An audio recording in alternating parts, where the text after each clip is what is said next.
যে নবী করিম সাল্লাল্লাহু আলাইহি ওয়াসাল্লামের জামানায়, হুজুর সাল্লাল্লাহু আলাইহি ওয়াসাল্লামের জামানায় তিনার জিন্দেগিতেও কিন্তু বিজয় আসছিল, আসে নাই? নবী করিম সাল্লাল্লাহু আলাইহি ওয়াসাল্লামের জামানায় বিজয় আসে নাই? হুজুর সাল্লাল্লাহু আলাইহি ওয়াসাল্লামের জামানায় তিনার জিন্দেগিতে যখন বিজয় এসেছিল, নবী করিম সাল্লাল্লাহু আলাইহি ওয়াসাল্লাম কী করেছিল সে ব্যাপারে কোরআন এবং হাদিস থেকে আমরা বাকি বিষয়গুলো আমরা আলোচনা করার চেষ্টা করব। সম্মানিত হাজরিন, নবী করিম সাল্লাল্লাহু আলাইহি ওয়াসাল্লামের বয়স যখন 16 বছর, তখন তিনি হিলফুল ফুজুল নামে একটি সংগঠন তৈরি করেছিলেন। এই সংগঠন নবী করিম সাল্লাল্লাহু আলাইহি ওয়াসাল্লাম হিলফুল ফুজুল নামে যখন সংগঠন তৈরি করলেন, এই সংগঠনের কাজটা কি? তখনকার সময়ে, তদানীন্তন সময়ে মদ, জুয়া, জেনা, বেবিচার, একবারে সব কিছু যত রকমের গর্হিত কাজ ছিল, যত রকমের খারাপ কাজ ছিল, সমস্ত খারাপ কাজ ছিল মক্কা এবং মদিনা শরীফের ভিতরে।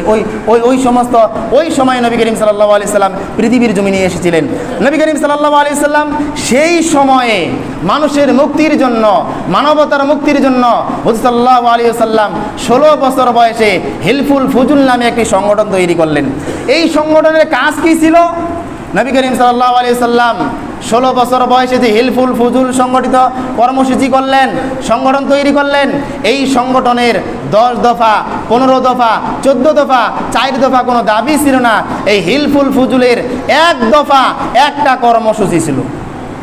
হিলফুল ফুজুলের একটি দফা এবং একটাই মাত্র কর্মসূচি ছিল। নবী করিম সাল্লাল্লাহু আলাইহি ওয়াসাল্লাম 16 বছর বয়সে হিলফুল ফুজুল সংগঠন করে কর্মসূচি তিনি বাস্তবায়ন করলেন। তিনি ঘোষণা করলেন, আন্নাল ফুজুলা তাহালাফু ওয়া তাআকাদু আল্লাহ ইউকিমা বিবাতিনি মাক্কাতা যালিম। নবী করিম সাল্লাল্লাহু আলাইহি ওয়াসাল্লাম 10 দফা কর্মসূচি, 11 দফা কর্মসূচি তিনি ঘোষণা করলেন না। হুজুর সাল্লাল্লাহু আলাইহি ওয়াসাল্লাম হিলফুল ফুজুল সংগঠন তৈরি করে তিনি 1 দফা কর্মসূচি তিনি ঘোষণা করলেন।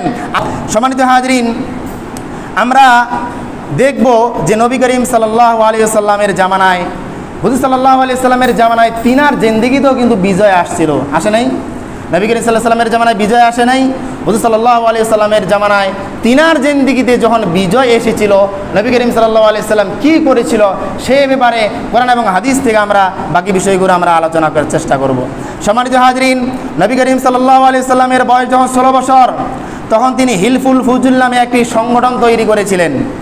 এই সংগঠন নবী করিম সাল্লাল্লাহু আলাইহি ওয়াসাল্লাম হিলফুল ফুজুল নামে যখন সংগঠন তৈরি করলেন, এই সংগঠনের কাজটা কি?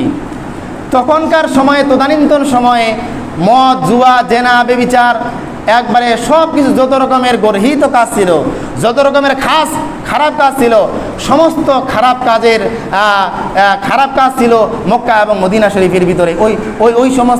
ওই সময় নবী করিম সাল্লাল্লাহু আলাইহি সাল্লাম পৃথিবীর জমিনে এসেছিলেন। নবী করিম সাল্লাল্লাহু আলাইহি সাল্লাম সেই সময়ে মানুষের মুক্তির জন্য, মানবতার মুক্তির জন্য হুজুর সাল্লাল্লাহু আলাইহি সাল্লাম 16 বছর বয়সে হিলফুল ফুজুল নামে একটি সংগঠন তৈরি করলেন। এই সংগঠনের কাজ কি ছিল? নবী করিম সাল্লাল্লাহু আলাইহি সাল্লাম 16 বছর বয়সে যে হিলফুল ফুজুল সংগঠিত কর্মসূচি করলেন, সংগঠন তৈরি করলেন, এই সংগঠনের 10 দফা, 15 দফা, 14 দফা, 4 দফা কোনো দাবি ছিল না। এই হিলফুল ফুজুলের 1 দফা, একটা কর্মসূচি ছিল। হিলফুল ফুজুলের একটি দফা এবং একটাই মাত্র কর্মসূচি ছিল।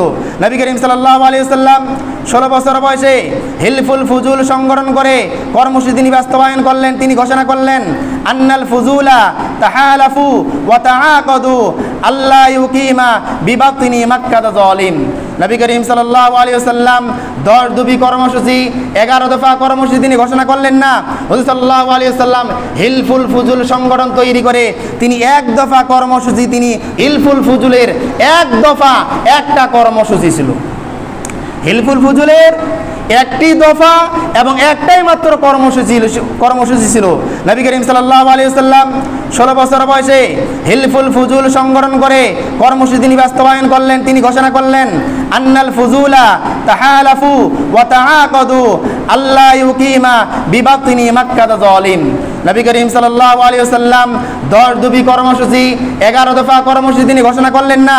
হুজুর সাল্লাল্লাহু আলাইহি ওয়াসাল্লাম হিলফুল ফুজুল সংগঠন তৈরি করে তিনি 1 দফা কর্মসূচি তিনি ঘোষণা করলেন, আমরা সকলে ঐক্যবদ্ধভাবে দাঁড়িয়ে যাব আল্লাহ ইউকিমা বিবাতনি মাক্কাতা জালিম, মক্কার জমিনে মক্কা নগরীতে কোন জালিমকে আমরা দাঁড়াতে দেব না। বলুন সুবহানাল্লাহ।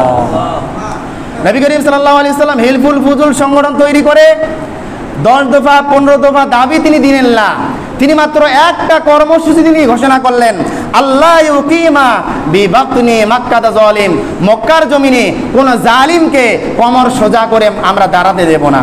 নবী করিম সাল্লাল্লাহু আলাইহি ওয়াসাল্লাম দেখলেন যে মক্কা শরীফের ভিতরে তদানীন্তন সময়ে খুন ছিল, ডাকাতি ছিল, চুরি ছিল, জেনা ছিল, ব্যভিচার ছিল, মিথ্যা কথা ছিল, পরনিন্দা ছিল, পরশ্রী কাতরতা ছিল, যত রকমের গুনার কাজ ছিল, সমস্ত গুনার কাজ তখন ছিল।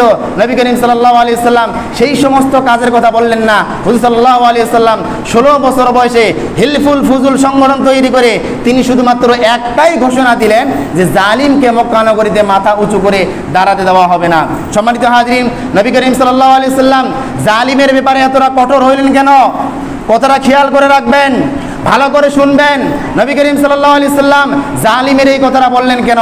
কারণ এই জন্য তিনি বলেছেন, কোন সমাজে কোন রাষ্ট্রে যদি জালিমের জুলুম টিকে যায়, কোন সমাজে কোন রাষ্ট্রে যদি জালিমের জুলুম টিকে যায়, তাহলে সেখান থেকে অন্যায়, অবিচার, জেনা, ব্যভিচার, জুলুম, নির্যাতন সেখান থেকে হটায় দেওয়াটা অসম্ভব হয়ে যায়।